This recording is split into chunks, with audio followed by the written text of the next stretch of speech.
यही तो हमारे नरेंद्र मोदी जी की एक कहते हैं ना प्रसिद्धि है। अगर यही अभी इंदिरा जी के टाइम पे होता तो ऑपरेशन इंदिरा होता, ऑपरेशन चच्चा नेहरू होता, ऑपरेशन गांधी भी हो सकता था, लेकिन ये ऑपरेशन महादेव था, वो ऑपरेशन सिंदूर था। कल्पना देखिए, ये जो भारत सत्य सनातन जिसकी पहचान है, आज उसके नाम से ऑपरेशन चलाए जा रहे हैं। सर, पहलगाम हमले के जो 3 मुख्य मास्टरमाइंड थे उसमें से जो मेन बंदा था वो आज मारा गया है, क्या कहना चाहेंगे? देखिए, ये बहुत बड़ी सफलता है हमारी सेना की, और उसके साथ साथ होता है कि हमारे देश का जो राजा है उसका नेतृत्व कैसा है, वो देश के प्रति कैसी सहानुभूति रखता है, उसका देश चलाने का तरीका कैसा है। आतंकवादी तो पहले भी आ रहे थे, बम धमाके भी करके जा रहे थे, होटलों में भी बम धमाके हो रहे थे, ट्रेनों में भी बम धमाके हो रहे थे, लेकिन उनको सजा देने वाला, उनको पकड़ने वाला कोई ऐसा नेता भारत का मिला नहीं था। आज हमारे देश का प्रधानमंत्री डंके की चोट में कहता है कि घर में घुस के मारेंगे। ये वो भारत नहीं है, ये नया भारत है। ये उरी का हमले का जवाब भी देगा, सर्जिकल स्ट्राइक भी करेगा और ऑपरेशन सिंदूर भी चलाएगा। ऑपरेशन सिंदूर अभी रुका नहीं था, जबकि हमारे देश के कुछ पढ़े लिखे वेल एजुकेटेड नेता जो बोलते थे अपने आप को, पता नहीं उनको डिग्री दे किसने दी, कि ऑपरेशन सिंदूर के सबूत दो, सेना की कार्रवाई के सबूत दो, वो आतंकवादी कहाँ है, कहाँ गायब हो गए। आज हमारी सेना ने सबूत दे दिया, तीनों की लाश, तीनों के माथे पे गोली दे करके। वो 26 से 27 लोग जो मारे थे, 27 को मैं नहीं गिनता, जो घोड़े वाला था वो तो एक अफवाह फैला दी गई, लेकिन भारतीय जितने भी ना कलमा पढ़ने पे मारे गए, उन सब की आज आत्मा को शांति प्रदान हमारी भारतीय सेना ने करवाई है। क्या कहना चाहेंगे, जो ऑपरेशन है उसका नाम रखा गया ऑपरेशन महादेव, इस पर कुछ अपनी आप टिप्पणी करिए, क्या बोलेंगे? यही तो हमारे नरेंद्र मोदी जी की एक कहते हैं ना प्रसिद्धि है। अगर यही अभी इंदिरा जी के टाइम पे होता तो ऑपरेशन इंदिरा होता, ऑपरेशन चच्चा नेहरू होता, ऑपरेशन गांधी भी हो सकता था, लेकिन ये ऑपरेशन महादेव था, वो ऑपरेशन सिंदूर था। कल्पना देखिए, ये जो भारत सत्य सनातन जिसकी पहचान है, आज उसके नाम से ऑपरेशन चलाए जा रहे हैं। विपक्ष को लगता है इस चीज की पीड़ा है। आज हमारी अब ये सबूत मांगेंगे, कहेंगे गोलियां तो बताओ कितनी मार दी उन आतंकवादियों को। राहुल गांधी जी का भी बयान आएगा, अभी संसद सत्र से बाहर आने दो, अभी तो वहां बेइज्जती करा रहे हैं ये हमारे रक्षा मंत्री राजनाथ सिंह जी से। अभी थोड़ी देर बाद आकर के ये सवाल पूछेंगे कि वो 3 आतंकवादी तो मारे, लेकिन कितनी गोलियां वेस्ट कर दी सेना ने, ये भी तो बताओ।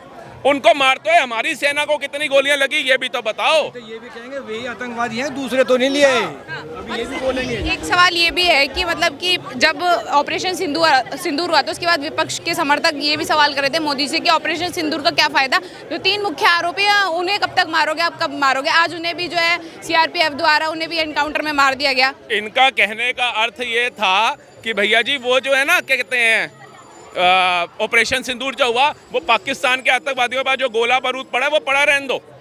वो आतंकवादी दोबारा भी तो वो भेजेगा, तो गोला बारूद नहीं होगा तो कैसे भेजेगा। और हमारे नरेंद्र मोदी ने कहा जड़ से ही पहले खत्म करो, जो जड़ है उसको काटने का काम नरेंद्र मोदी जी ने किया। और हमारी सेना की जो 2 लेडीज कमान थी, जो महिला सशक्तिकरण की बात करते हैं नरेंद्र मोदी, वही महिला सशक्ति जो दुर्गा का रूप धारण करके गई और वहां पर निस्तानाबूद किया कैराना हिल्स को, रावलपिंडी के वो स्टेडियम को, मसूद के 14 घरवालों को, 9 से 10 उनके जो एयरबेस थे उनको तबाह करके आए। उसके बाद कई उनके जो सैनिक जो अपने आप को फौलादी बन रहे थे उनको भी जहन्नम में पहुंचाया। एक जज्बा दिखाया, पूरे भारत के अंदर तिरंगे की लहर थी, पूरे भारत की हर एक जनता उनके साथ थी, उनका मनोबल बढ़ाने के लिए। और वहीं देश का विपक्ष कहाँ था? एक देश के विपक्ष नेता ने सेना के सम्मान के लिए तिरंगा तक नहीं उठाया। जिस कांग्रेस ने तिरंगे के अंदर चक्कर हटा करके अपना हाथ लगा रखा है ना, उनके अंदर इतनी भी शर्म लिहाजा नहीं था कि सेना का मनोबल बढ़ाने के लिए सिर्फ तिरंगा उठा लेते। लेकिन इनको क्या था, इन्होंने चाहे सेना पे सवाल उठाना पड़े, चाहे रक्षा मंत्री पे सवाल उठाना पड़े, चाहे विदेशों में भारत का मान सम्मान गिराना पड़े, लेकिन नरेंद्र मोदी जी की वाह कैसे हो जाएगी? ये कैसे स्वीकार कर ले राहुल गांधी कि नरेंद्र मोदी के नेतृत्व में इतना बड़ा सदमा जो है पाकिस्तान को दिया, 7800 करोड़ का आर्थिक नुकसान दे दिया, ये कैसे बर्दाश्त कर लेंगे राहुल गांधी? आप पूछिए इनसे जाकर के, इनके पास कोई शब्द नहीं है। आप देखिए, सत्र जो है पिछले 3 दिन से चल रहा था, काली पट्टी बांध के आ रहे थे, और खड़गे जी का happy birthday to you miss ना हो जाए, केक प्रियंका गांधी जी लेकर के आ रही थी।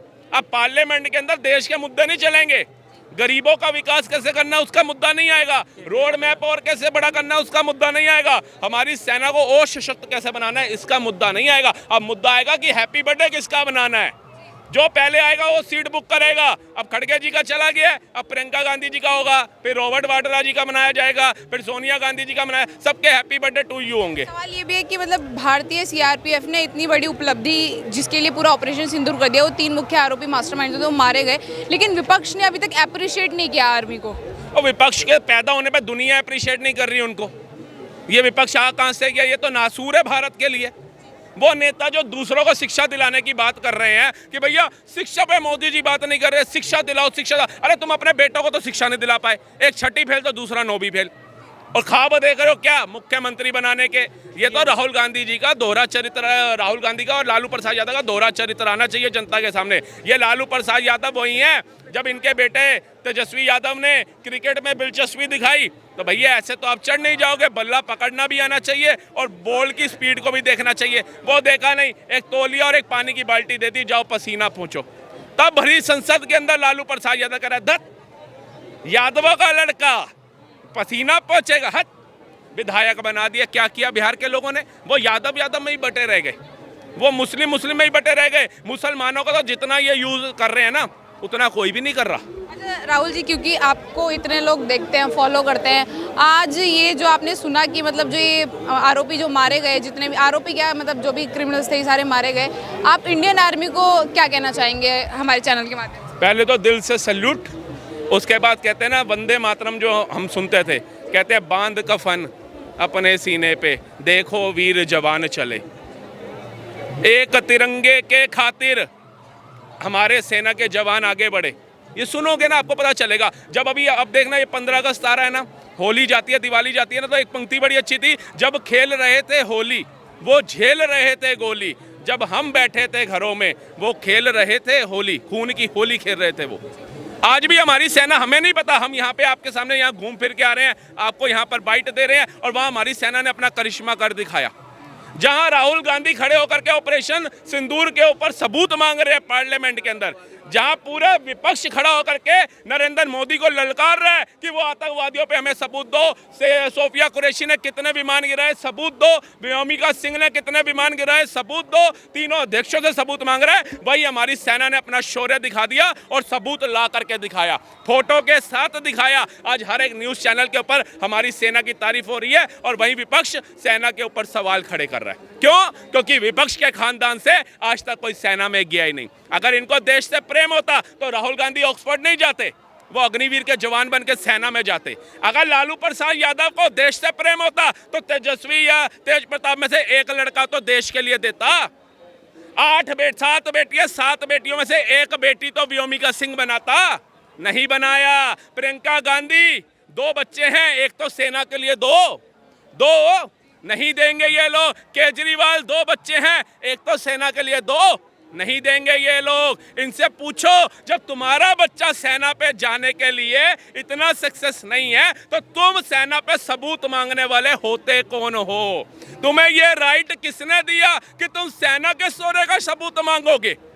ये तो वही बात हो गई कि एक बच्चा अपनी माँ से पैदा होने का सबूत मांग रहा है कि यही मेरा बाप था या नहीं था।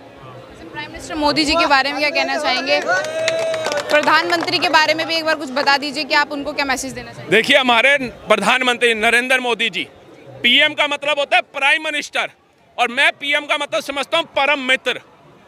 वो इतने से बच्चे से मिलेंगे, गोद में उठा लेंगे, वो हमारे जैसे नौजवानों से मिलेंगे, खुल के हाथ मिलाएंगे, गले मिलेंगे, वो किसी बुजुर्ग से मिलेंगे, उससे आशीर्वाद लेंगे। अगर हम देखते हैं कई बुजुर्ग उनके अगर पैर छूते ना सम्मान के लिए, वो खुद झुक जाते, खुद नतमस्तक हो जाते हैं। जबकि राहुल गांधी को हमने देखा बुजुर्गों को लात मार देते हैं फोटो खींच रहे हो तो।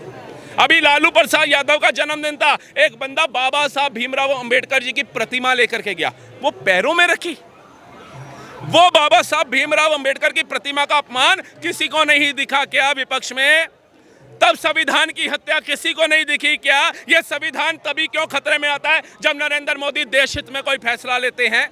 ये संविधान उसी समय खतरे में क्यों आता है जब नरेंद्र मोदी सेना को सशक्त करने की बात करते हैं? ये संविधान उसी समय खतरे में क्यों आता है जब चाइना को पछाड़ के दूसरे नंबर पे हम रोड मार्ग पे आ जाते हैं? ये संविधान उसी समय खतरे में विपक्ष को क्यों लगता है जब हम जापान को पछाड़ के चौथी अर्थव्यवस्था में आ जाते हैं? अब बताइए, ये संविधान कभी खतरे में नहीं रहा हमारे, खतरे में इनकी कुर्सियां रही हैं, इनकी रातों की नींद उड़ा रखी है नरेंद्र मोदी ने, क्योंकि ना वो खुद सो रहा है ना इनको सोने दे रहा है।